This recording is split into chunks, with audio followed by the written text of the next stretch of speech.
Hello, parents, teachers, friends, family, classmates, and strangers. Over the years, I have heard many people refer affectionately to Urban as a cult.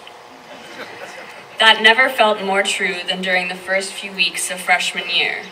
As I nervously navigated my way through the confusing halls of Urban, I often found myself wondering, where is my classroom?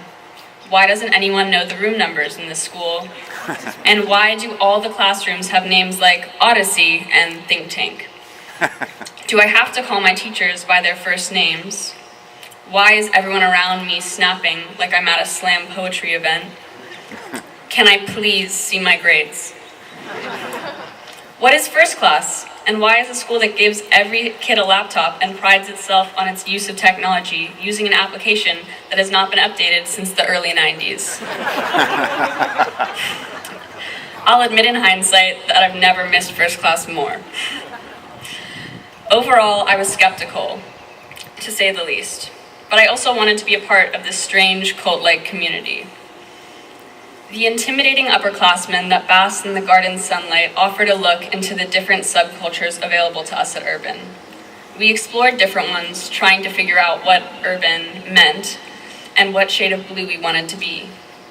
As we made our way through Urban, we learned from our surroundings, adapting to our new environment and community as we mirrored the behavior of those around us. We also began to make our own mark on the school and develop a distinct class identity. Eventually, we became our own version of those intimidating upperclassmen. To be blunt, I love our class, and I think we're the best. But to support my claim, I'll provide some evidence. When I think about my fellow classmates, I am constantly in awe of their creativity, leadership, and collaboration. Collectively, our grade has changed and shaped Urban, and I would like to thank and acknowledge some of my inspiring classmates. Ethan. Thank you for constantly sharing the most intricate, inventive, and cool art with the school.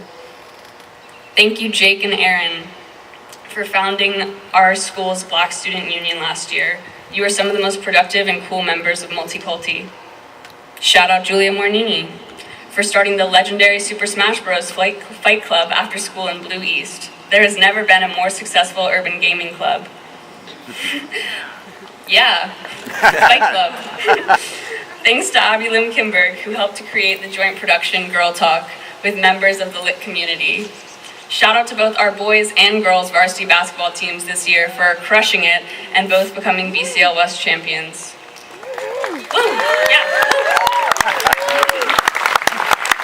Thanks to Amelia Caitlin Wohlers, who I'm convinced secretly runs Urban and has been such a powerful leader in yearbook and theater tech. Woo! Yeah. Thanks, where am I? And thank you, really thank you to the senior members of our jazz band. Watching your guys' sheer talent and collaboration has been so inspiring. I could go on for another 20 minutes or more and shout out each individual member of our class, but unfortunately I don't have time to do that in this speech, but I really wish I could. Because when I say that I love you guys, I really mean it. So when all of this is over, come find me and I'll give each of you your line from the speech. I love you guys. Find me either tonight, like grad night or later.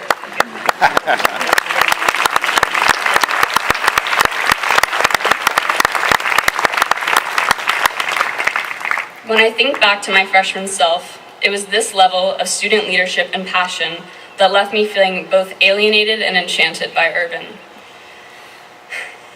My freshman year, I had absolutely no idea what it meant to be a part of a school community where everyone was actively involved in shaping and defining their own learning experiences.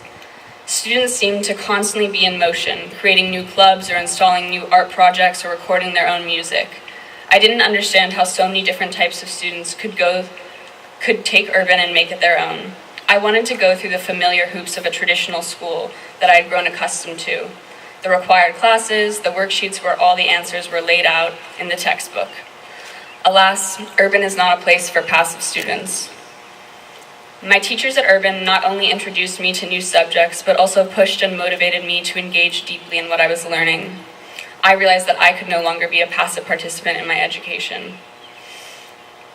So I started investing the various and the hidden subcultures that exist within urban. I attended clubs that I identified with, like Swear, and sat in on lunchtime forums, like the one where I listened to my teachers talk about their experiences with interracial dating. Very urban. My junior year, I felt a new level of commitment and engagement within urban. I became a student leader of the White Privilege Awareness Club, and I was able to join Multiculti. Junior year was also when I, along with my fellow classmates, began to design and shape our own class schedules. I made a schedule where it felt like the stakes were always high because I had such a deep and personal passion for what I was learning. I listened to the stories of senior citizens of San Francisco through my service learning class. I untangled the mind-bending stories of William Faulkner and Toni Morrison novels, and I tried to make sense of the complicated histories of the Middle East and South Asia. My senior year, all of my interests and experiences at Urban intersected and culminated during the Winter Art Show. I was able to apply the abstract academic lens I'd acquired through my English classes to the real stories of senior citizens with Alzheimer's I'd worked with.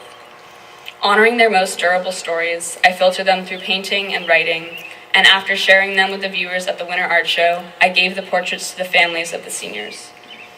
It was incredibly satisfying to apply the tools from my urban academic experience to make something tangible and shareable.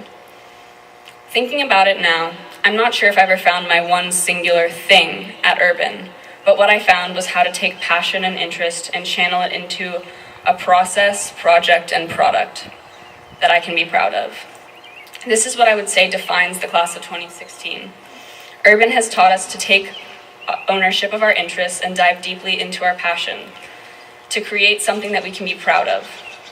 Urban has taught me how to harness and channel my passions into products that I can share. Our 2016 Shade of Blue is defined by constant creation, collaboration, and leadership. Our grade has become the cult leaders for this school. And now, each of us has to go on our own way and embark on a new part of our life outside of our beloved urban cult. The city most of us have grown up in is changing. Urban is changing. We are constantly changing. And for us, the class of 2016, we are about to go through perhaps the biggest change we have yet to experience. But as a class, I know we will bring pieces of our urban with us everywhere we go, silently converting the places and people around us, spreading our blues spirit. As we're all spread out around the world next year, navigating new communities, I hope we all carry on this tradition of creativity and generosity. We all know how to harness our energy into tangible products and processes that we can be proud of and share. A few days ago, in my Latin American Lit class, we were reading the final pages of the last book of my last English class at Urban. It was A period, and I was in a bad mood. I was feeling morose and sad for myself about the extreme ending of the novel and the end of my time at Urban. Spoiler alert, at the end of 100 Years of Solitude, everyone dies. The town of Macondo is destroyed, and the Buendia family line is over. I felt disappointed and annoyed. I wanted some great meaning or hope in the end of this book, and I couldn't find anything but dead ends. Kendall responded. Kendall responded. She told me that things don't lose their meaning when they end, and the whole experience of the book is not validated or devalidated by the ending. It's always been important. The meaning has been in every page of the book, not just the last. What Kendall said had a huge impact on me that morning. It is natural for people to want to find some type of meaning and closure in the ends of things, but that is easier said than done. In the past few weeks, I have talked to many members of the senior grade who have expressed a similar kind of discomfort and dissatisfaction with the ending of Urban. What did we never get around to doing? Who did we wish we got to know better? What could we have done differently? But do not worry, class of 2016. We are not the Buendia family. We are not dead. Today is just the beginning for us. Our urban experience is not defined by this final page. It's about all the pages, moments, and memories that we have shared over the past 4 years. We've helped each other write a big, long novel together. And just like I needed Kendall, we've all needed each other to craft and share the various narratives of our story. From watching you and learning from you, I've been shaped by you. Thank you so much, class of 2016. Thank you, Urban.